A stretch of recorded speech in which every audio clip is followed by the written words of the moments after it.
Olá, sejam bem-vindos a mais uma entrevista com os aprovados do Estratégia Carreiras Jurídicas. Hoje nós vamos conversar com o Gustavo Aoki, que foi aprovado em primeiro lugar para cartório do TJ Maranhão. Gustavo, eu quero te dar os parabéns. Obrigado. Seja muito bem-vindo. Por favor, se apresente para nós. Eu sou Gustavo Aoki, eu sou formado em Direito pela PUC de São Paulo. Eu fui aprovado em alguns concursos, graças a Deus. Primeiro, escrevente, técnico judiciário de São Paulo, foi minha primeira aprovação para o interior de São Paulo. Depois, delegado Sergipe. Esse delegado Sergipe, eu não fiz o curso de formação, porque eu passei para delegado de São Paulo ao mesmo tempo. Então, eu cedi a minha vaga, eu protocolei um pedido de desistência para não ocupar a vaga de um outro candidato, para ele poder fazer esse curso de formação e ter a chance de ser chamado. E, como eu disse, delegado de São Paulo também, em 19º lugar, em 2018, concurso de 2018. Depois dos concursos de delegado, eu mudei o meu foco e fui prestar para cartórios. Prestei vários outros concursos até conseguir aprovação primeiro no cartório de Tocantins, na posição número 45, onde eu escolhi meu primeiro cartório. Eu tinha um funcionário, era um quadradinho.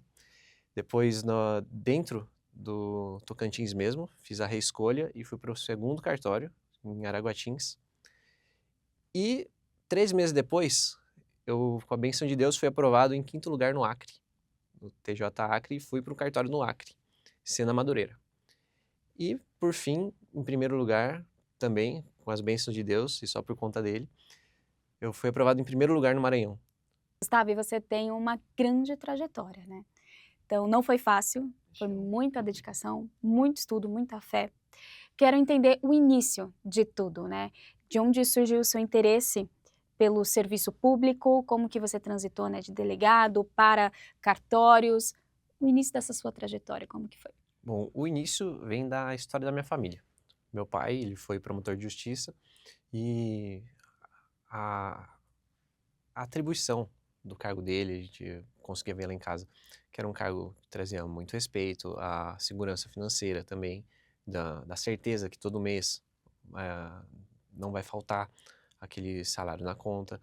E a minha irmã, ela já entrou na faculdade de Direito pensando em concursos públicos. E a minha irmã, ela é um exemplo para mim.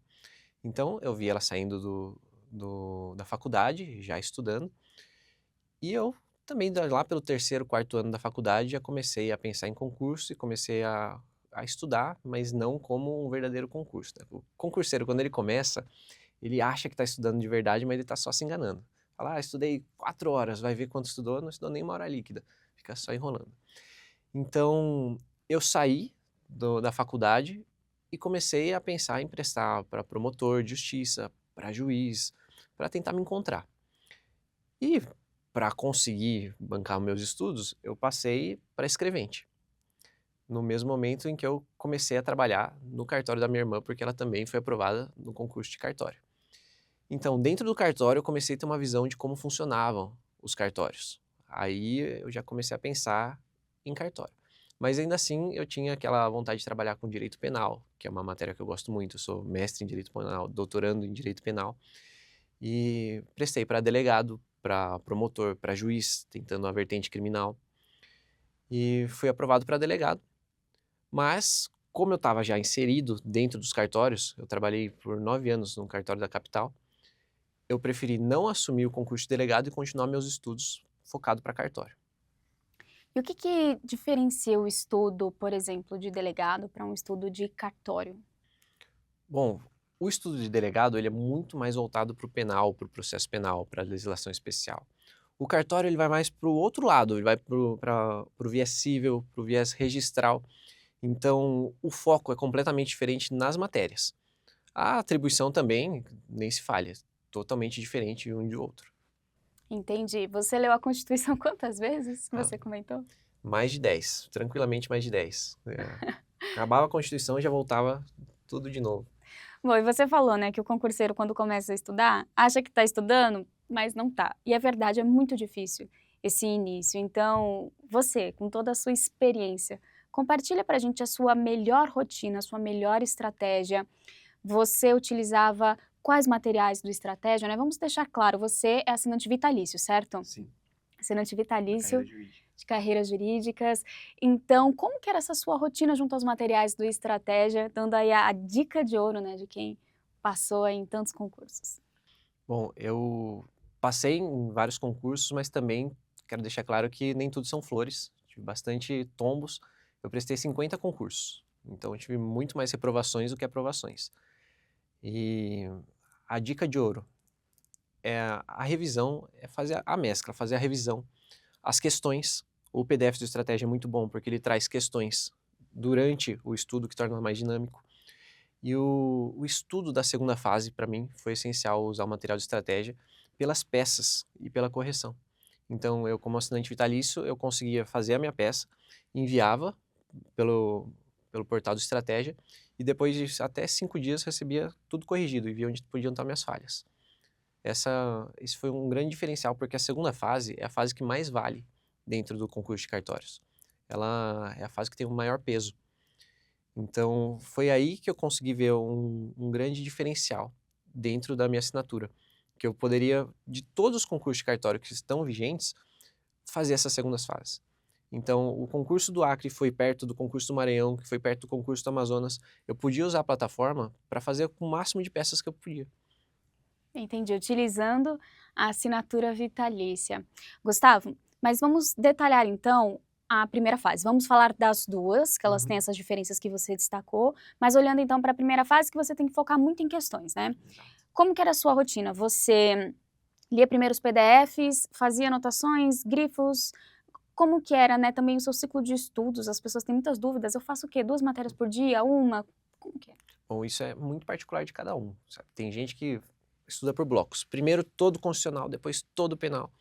Eu preferia, para tornar mais dinâmico o meu estudo, como eu estudava com bastante intensidade, fazer no mesmo dia 2 até 3 matérias no máximo.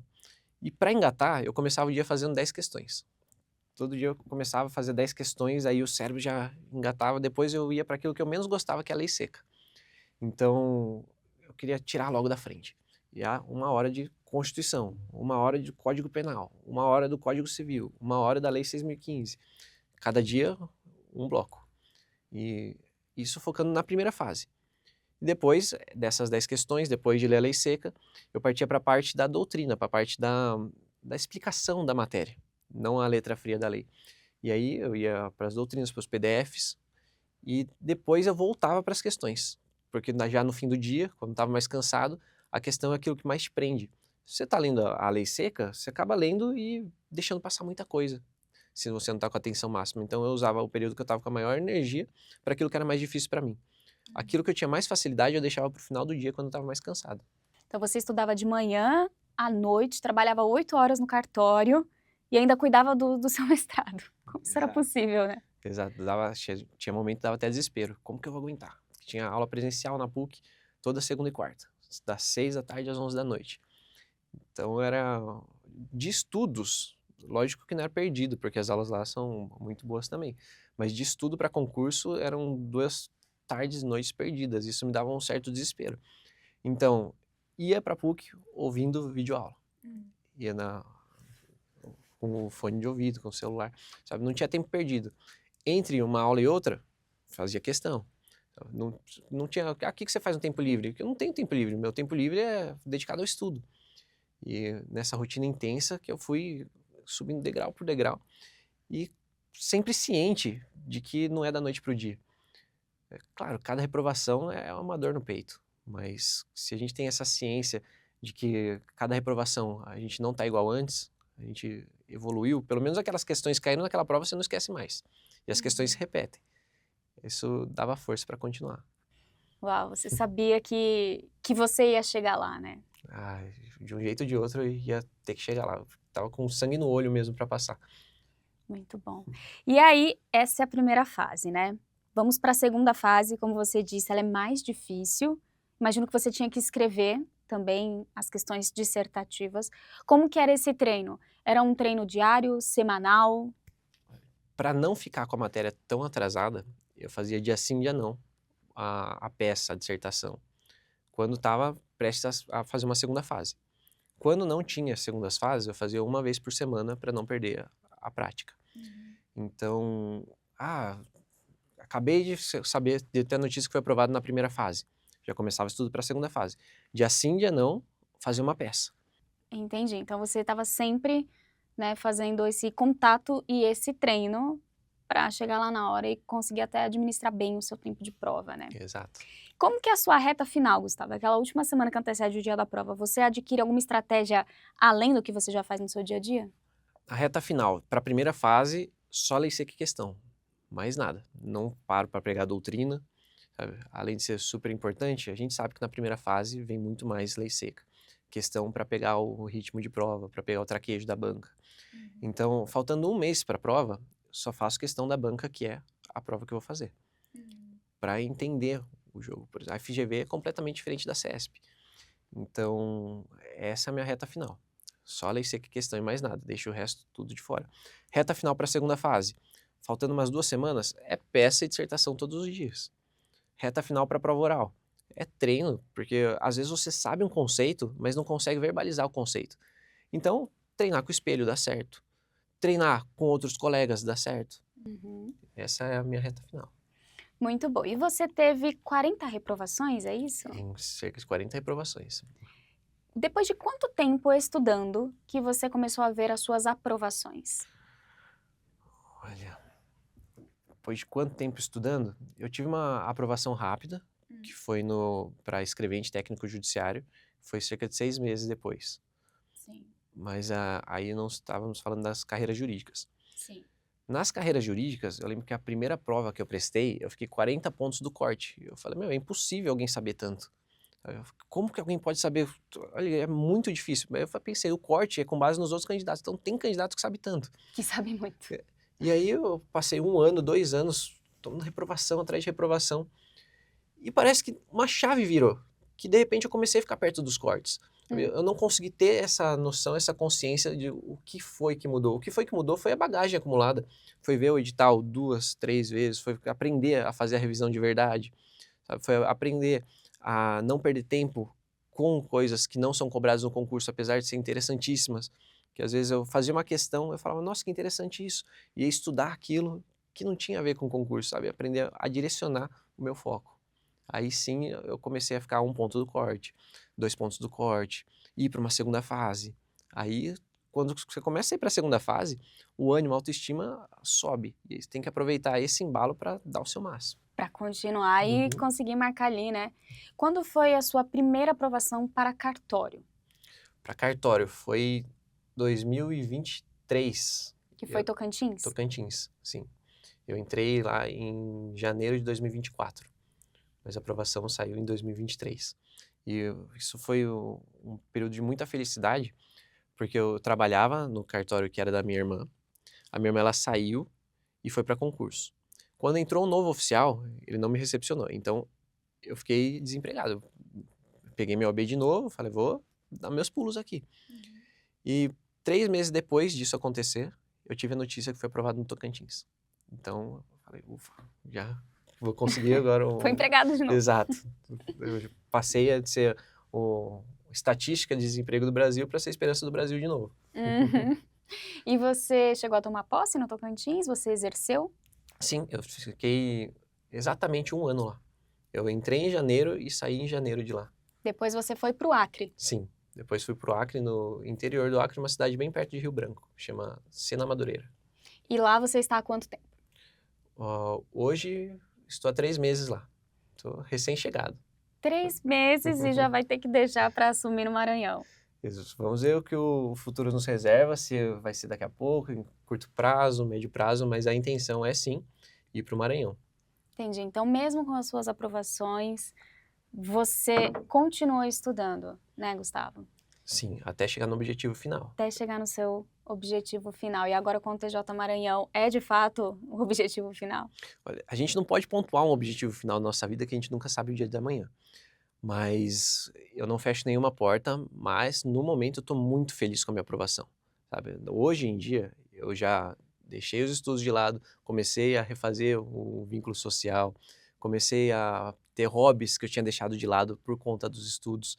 Então, eu posso dizer que hoje Maranhão é meu objetivo final. E você só tem 34 anos, né?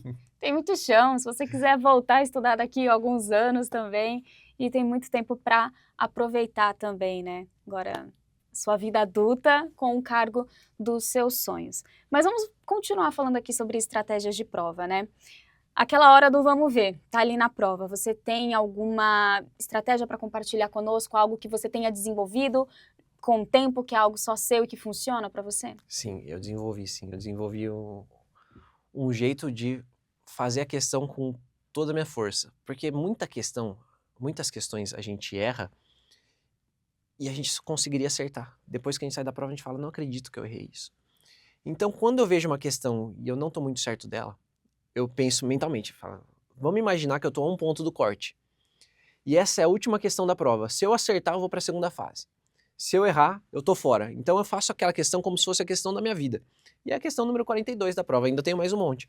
Então eu pego, faço com toda a raça aquela questão, tenho que puxar na minha mente, de toda forma, tenho que fazer a lógica e faço a questão. Vou para a próxima. Tô em dúvida de novo? Mesmo raciocínio. Pô, essa questão vai definir a minha vida. E dou o máximo para cada questão, como se fosse exatamente a última questão.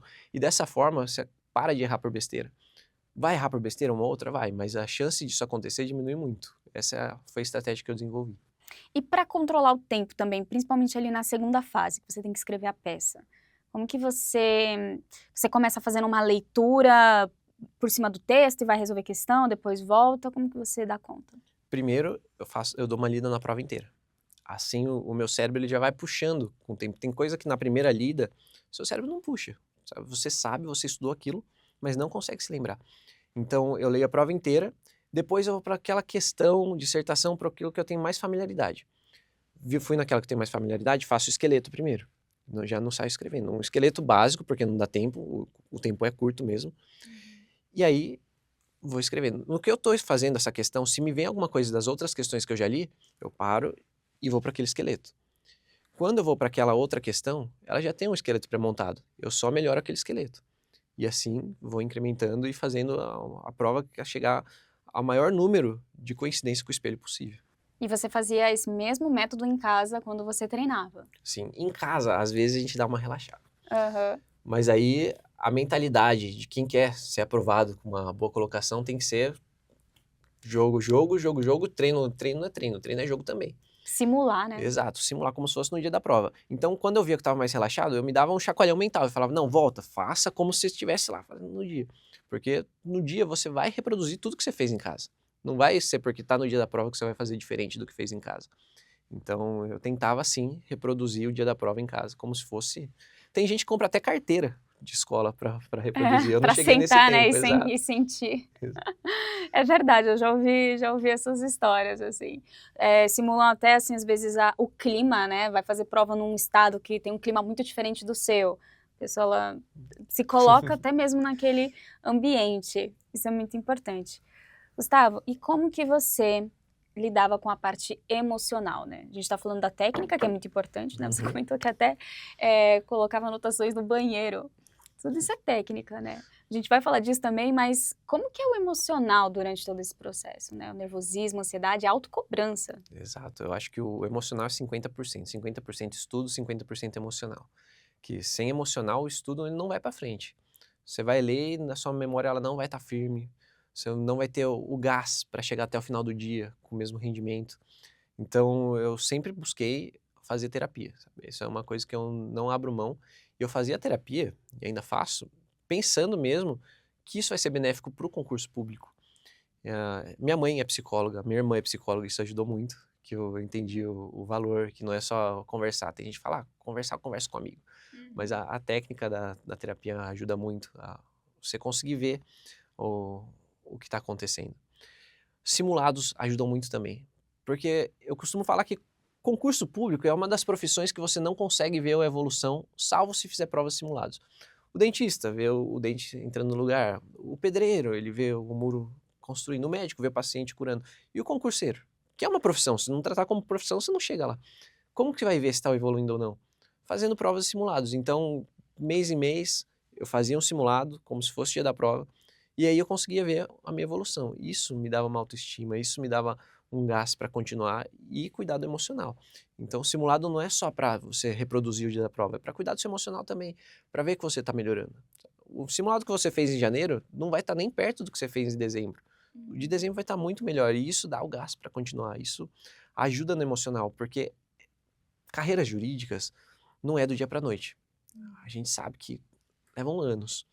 Se não cuidar desse aspecto emocional, ou a pessoa desiste, ou não aguenta, desenvolve depressão.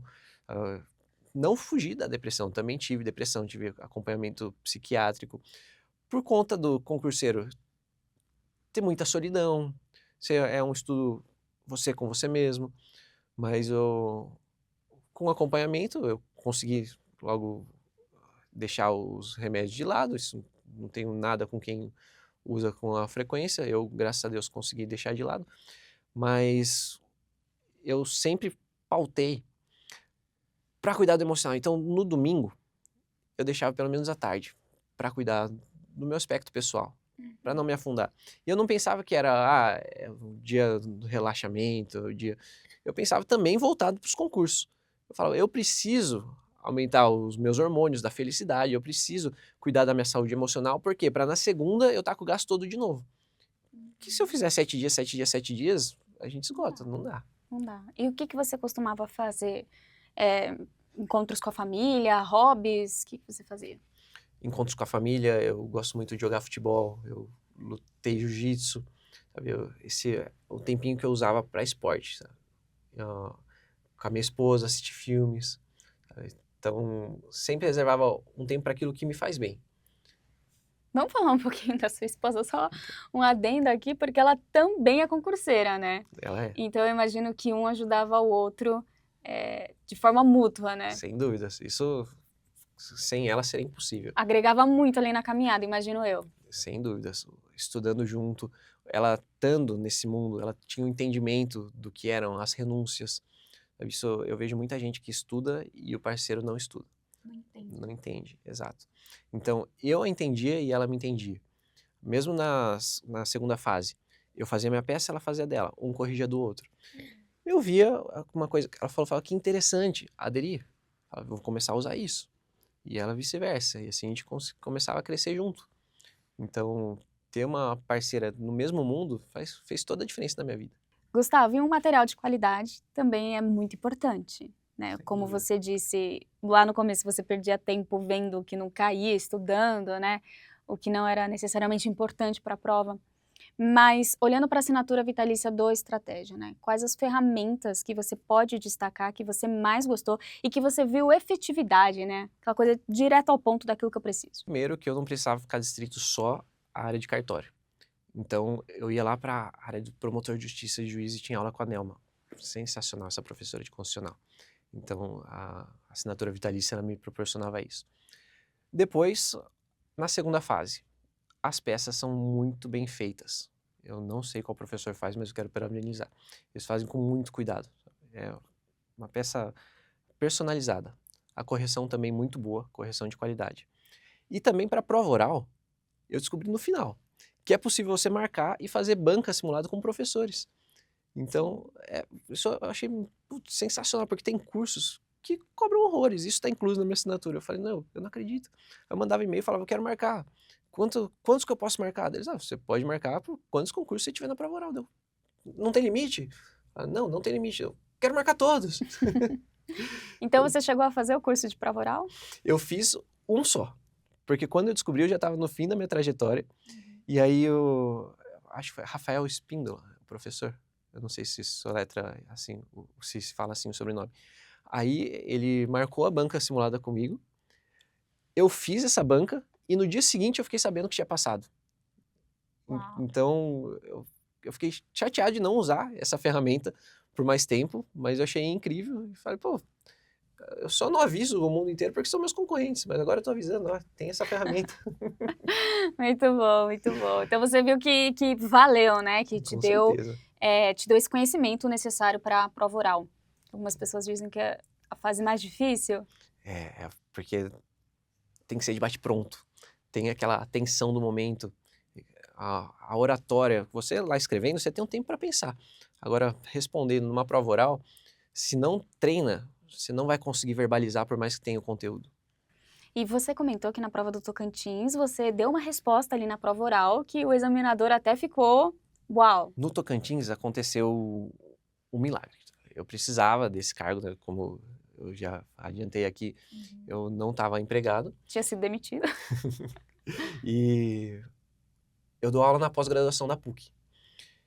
E o diretor falou, Aoki, você pode preparar uma aula do Estatuto da Pessoa com Deficiência? Eu não sei por quê, eu preparei uma aula do Estatuto do Idoso. Acho que na minha cabeça ficou só estatuto, distraído. Preparei a aula, aí faltando uma semana para aula, ele falou, Aoki, tudo certo com a aula do Estatuto da Pessoa com Deficiência? Eu, meu Deus, errei. Preparei rapidinho essa aula, fui dar aula. Uma semana depois disso, foi a prova oral do Tocantins. E nessa prova oral do Tocantins, a examinadora falou, seu ponto, Estatuto do Idoso. Eu tinha preparado uma aula para pós-graduação sobre 5 perguntas do Estatuto do Idoso. Respondi as 5 Tranquilamente. tranquilamente, eu tinha preparado uma aula de pós para isso. Então, eu falei, pô, obrigado Deus, né, por esse cargo. E aí, depois, na banca do lado, são 3 bancas. Você faz com o examinador, depois com a banca do lado. O examinador ele me pergunta o, o artigo sobre intervenção federal. E as hipóteses de intervenção federal, elas estão coladas no meu banheiro. Então, eu vou escovar o dente, eu leio todas as hipóteses de intervenção federal. Eu saio do banho, enquanto estou me enxugando, leio hipótese de intervenção federal. Vou escovar o dente para dormir. Então, eu leio 3, 4 vezes por dia aquelas hipóteses. Eu faço isso durante um mês. Passou um mês, eu troco por outro artigo importante, ou da Constituição, ou do Código Civil, e passo um mês lendo. Então, eu leio pelo menos umas 100, 150 vezes aquele artigo. Quando ele me fez a pergunta das hipóteses de intervenção federal, eu respondi também tranquilamente. E isso, com certeza, me fez conseguir esse cargo, me fez conseguir uma colocação boa para o meu nível naquele momento. Olha só, então um erro, né, que foi uma distração sua, te deu esse resultado. É Deus, né? Com certeza, é a mão de Deus, não tem outra explicação. Não, eu gostei também agora da técnica do banheiro, né, que você colava no banheiro, meu Deus, você colava também na cozinha, você almoçava lendo também? Almoçava ouvindo videoaula. Caramba. Tem que ser um pouquinho mais tranquilo no almoço. Ia trabalhar, almoçava, só parava pra dormir, né, só tinha que desligar ali na hora de dormir mesmo, não tinha jeito. Quando eu não estava conseguindo pegar no sono, eu ligava uma aula. Aí o sono vinha. Uau, então é muito merecido mesmo esse cargo, esse primeiro lugar, que era o seu objetivo. Tudo que você falou foi maravilhoso. Não sei nem como sintetizar uma dica de ouro, né? Mas se você pudesse elencar uma dica de ouro, qual seria assim? Acreditar em si mesmo, porque várias e várias vezes a gente para de acreditar na gente. E se você não acredita em você mesmo, ninguém mais acredita. E o concurso não vai acreditar. Então, quando eu comecei a estudar para cartório, eu falei, eu quero ser igual a minha irmã, eu quero passar em primeiro lugar. Eu vou estudar para ser primeiro lugar.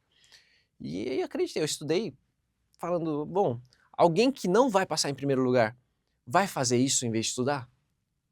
Não, então eu vou fazer aquilo que um primeiro lugar faria. E isso dava meu máximo. Porque eu acreditei em mim. Então a dica de ouro é acredite em você mesmo. Se você acha que não é capaz, primeiro adeque o seu emocional. Você é capaz, você vai ver que o simulado que você fez hoje vai ser muito pior do que o simulado que você vai fazer daqui 2 meses, ou seja, tem capacidade cognitiva, sabe? Todo mundo é capaz, basta dedicação. Eu não contei, mas uma amiga, quando viu os meus resultados, ela falou, ah, mas é fácil também, você fez uma boa faculdade, você fez uma boa escola. Eu repeti na escola. Na faculdade, eu treinava o futsal. Então, meu treino ia até 1h30 da manhã, até dormir 12h30 e aula às 7 da manhã já. Dormia bastante na faculdade. E tanto que quando eu passei no OAB, uma colega da minha sala falou, nossa, até o AOC passou. Eu falei, nossa, como assim até o AOC? Então, não fiz uma boa escola, sabe? Ah, todo mundo é capaz desde que tenha dedicação. Eu não sou nenhum gênio. Foi por dedicação mesmo. Se eu fosse gênio, eu não demoraria 9 anos para passar em primeiro lugar. Então, eu comecei a acreditar em mim. Quando eu comecei a acreditar em mim, a chave virou e aí os resultados começaram a aparecer. Começaram a aparecer essa confiança, né? E eu imagino, óbvio, que quando você passou foi uma alegria não só para você, para sua esposa, para sua irmã, né? Para toda a sua família. Como que remonta essa emoção pra gente?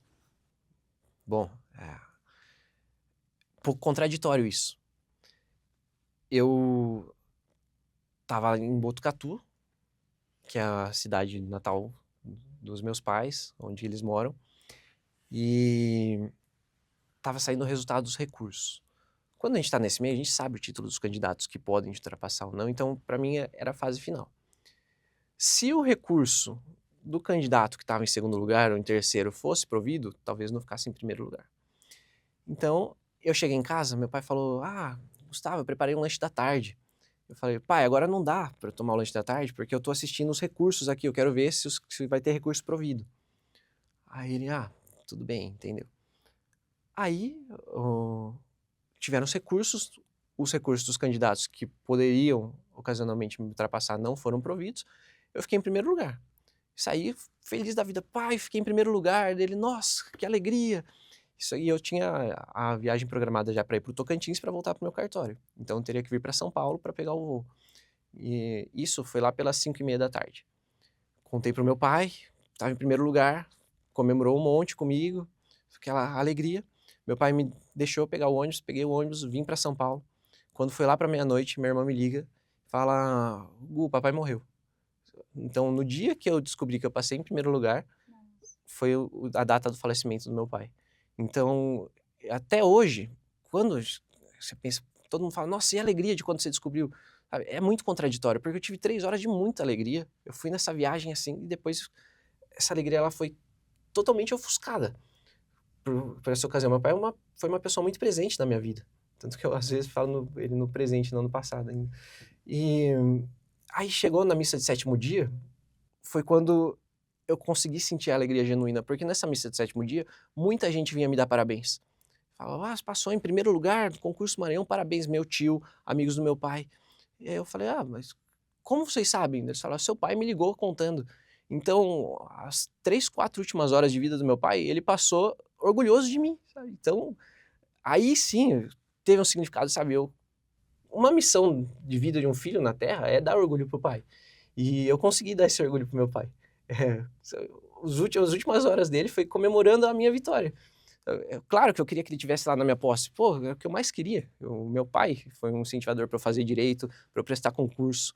Ele sabe a dificuldade que é passar num concurso desse. Ele queria que eu fosse promotor, né, para seguir a carreira dele, mas eu segui um outro caminho e ele apoiou completamente. Então, a alegria ela não veio quando eu soube do resultado. A alegria foi quando eu soube que eu consegui dar orgulho pro meu pai no último dia de vida dele. Foi um susto, sabe? Eu falei, meu pai, ele me enfiou no carro, me levou lá. E ele voltou com a minha sobrinha, ele me deixou no ponto de ônibus e voltou com a minha sobrinha. Graças a Deus que não foi nesse caminho, porque minha sobrinha tem 4 anos. Podia ter sido uma tragédia. Mas não, ele voltou para casa e a gente conseguiu ver na câmera de segurança de casa. Ele lá no celular o tempo inteiro, até que chega um momento que ele levanta e cai duro. E firme, não tinha um cabelo branco. Nossa. Eu estava aposentado fazia 1 ano só. E ninguém esperava. Foi muita surpresa. Tanto que quando minha irmã me ligou, falou, o papai morreu. Não caiu a ficha na hora. Eu falei, como assim? Não, vamos fazer alguma coisa. Vamos reanimar. Como se estivesse a nosso alcance. Caramba, completamente inesperado, né? Completamente. Isso também é uma coisa que me remete a eu conseguir chegar onde eu cheguei. Que quando minha irmã me ligou e falou, o papai morreu, eu falei, o que a gente pode fazer? Ou seja, tem um grande problema, eu não aceito esse grande problema, eu sempre tento buscar uma saída. Isso, a Renata falou, você acredita que quando eu fiquei sabendo eu falei a mesma coisa? E minha irmã é o maior exemplo, 8 primeiros lugares. Então, eu vejo que isso de não aceitar uma derrota, ou vamos tentar fazer alguma coisa, mesmo quando parece que tá tudo perdido, é o que faz uma pessoa conseguir chegar nesses primeiros lugares. Mas pelo menos ele te parabenizou, né? Ele sentiu a alegria e tenho certeza que ele tá muito feliz por você, onde ele estiver, né? Vai acompanhar agora essa sua trajetória que você vai desenhar, mas ele ficou sabendo, né? Sim, vai acompanhar lá do céu, ele vai estar comigo no dia da posse. E saber que eu tô dando orgulho pra ele lá no céu e dando orgulho na terra é o melhor sentimento, sabe? Talvez mais um sentimento, não, com certeza, um sentimento melhor do que ficar em primeiro lugar. Uau! Bom, Gustavo, eu tô muito impressionada com a sua história, com a sua dedicação e, enfim, com toda a sua jornada. Assim como você me ensinou muito, eu tenho certeza que quem chegou até aqui nessa entrevista também vai aprender muito com você, viu? Esse também é um dos legados, né, que você vai construindo e vai deixando, exemplificando e ensinando o próximo, viu? Obrigado. Bom, daqui para frente, então, os seus planos, a gente já comentou, né, que esse é o seu concurso fim, mas deixa uma mensagem, então, para quem está assistindo, para quem está nessa mesma luta. Às vezes bate na trave, não faz o gol, você sabe como que é esse sentimento, mas qual que é a mensagem que você pode deixar aí de motivação? Bom, saibam que todos que chegaram lá tiveram também quedas.